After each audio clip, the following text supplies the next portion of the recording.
প্রিয় দর্শক, আসসালামু আলাইকুম। পুরো দমে চলছে বিশ্বজুড়ে উত্তেজনা। প্রতিপক্ষকে 1 ইঞ্চিও ছাড় না দেওয়ার হুঁশিয়ারি দিচ্ছে পরাশক্তিরা। এই মুহূর্তে হাতে পাওয়া ভয়ঙ্কর কিছু আন্তর্জাতিক সংবাদ নিয়ে হাজির হয়েছি আপনাদের সামনে। ভিডিওর শুরুতেই থাকছে আজকের গুরুত্বপূর্ণ সর্বশেষ আন্তর্জাতিক সংবাদ শিরোনাম। শুরুতেই জানিয়ে দিব খাবারে বিষক্রিয়ায় আক্রান্ত নেতানিয়াহু। এরপর রয়েছে রাশিয়ায় ব্যাপক ড্রোন হামলা ইউক্রেনের, 142টি ভূপাতিত করার দাবি মস্কোর। এত সময় শুনছিলেন সংবাদ শিরোনাম, এবার বিস্তারিত। প্রিয় দর্শক, আপনি যদি চ্যানেলে নতুন হয়ে থাকেন, ভিডিওটি দেখতে দেখতে চ্যানেলটি সাবস্ক্রাইব করে আমাদের সাথেই থাকুন। খাবারে বিষক্রিয়ায় আক্রান্ত নেতানিয়াহু। ইসরায়েলের প্রধানমন্ত্রী বেনিয়ামিন নেতানিয়াহু খাদ্যে বিষক্রিয়ায় আক্রান্ত হয়েছেন। এখন তিনি সুস্থ হয়ে উঠছেন। এমন অবস্থায় তিনি আগামী 3 দিন বাড়িতে বসে দাপ্তরিক কাজ চালিয়ে যাবেন বলে তার কার্যালয় জানিয়েছে।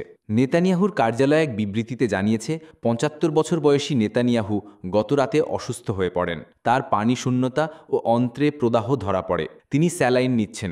বিবৃতিতে বলা হয়, চিকিৎসকদের পরামর্শ অনুযায়ী প্রধানমন্ত্রী আগামী 3 দিন বাড়িতে বিশ্রাম নেবেন এবং সেখান থেকেই রাষ্ট্রীয় দায়িত্ব সামলাবেন।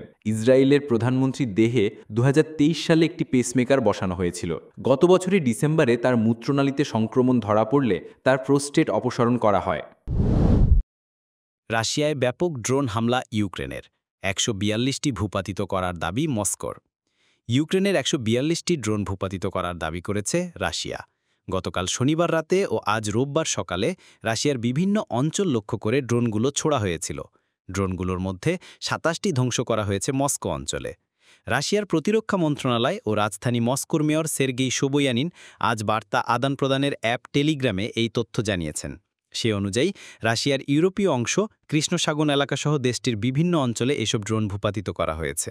রাশিয়ার বেসরকারি উড়োজাহাজ চলাচল নজরদারি করা প্রতিষ্ঠান রোবাভিয়াস্তিয়ার তথ্য অনুযায়ী ড্রোন হামলার ফলে মস্কোর 4টি বিমানবন্দর শেরেমেতোইয়োভো, ভনুকোভো, দোমোদেদোভো ও জুকোভস্কিতে সেবা বিঘ্নিত হয়। এই বিমানবন্দরগুলো থেকে 134টি ফ্লাইট ফিরিয়ে দেওয়া হয়। আজ মস্কোর সময় সকাল 10টা পর্যন্ত ভনুকোভো ও গ্রাবোৎসেভো বিমানবন্দর বন্ধ ছিল। এদিকে যুদ্ধ থামানোর লক্ষ্যে শনিবার রাশিয়াকে আবার আলোচনায় বসার প্রস্তাব দিয়েছেন ইউক্রেনের প্রেসিডেন্ট ভলোদিমির জেলেনস্কি। এই দিনই তিনি জানান, শুক্রবার রাতভর ইউক্রেনের 10টি অঞ্চলে হামলা চালায় রাশিয়া। ইউক্রেনের সামরিক বাহিনীর তথ্য অনুযায়ী এই হামলায় 340টিরও বেশি বিস্ফোরক এবং 35টি ক্রুজ ও ব্যালিস্টিক ক্ষেপণাস্ত্র ব্যবহার করে রুশ বাহিনী। শনিবার জাতির উদ্দেশ্যে দেওয়া ভাষণে জেলেনস্কি বলেন, একটি যুদ্ধে বিরতিতে পৌঁছানোর জন্য সবকিছুই করতে হবে। সিদ্ধান্ত নেয়ার বিষয়টি এড়িয়ে চলা থেকে রাশিয়াকে বিরত থাকতে হবে। আগামী সপ্তাহে আবার শান্তি আলোচনায় বসার জন্য মস্কোকে প্রস্তাব পাঠিয়েছেন ইউক্রেনের সাবেক প্রতিরক্ষা মন্ত্রী রুস্তম উমেরভ। তবে এই বিষয়ে বিস্তারিত জানাননি জেলেনস্কি। 2022 সালের ফেব্রুয়ারি থেকে রাশিয়া ও ইউক্রেনের মধ্যে যুদ্ধ চলছে। প্রায় 3.5 বছর ধরে চলা এই যুদ্ধে দুই পক্ষেরই বড় ক্ষয়ক্ষতি হয়েছে।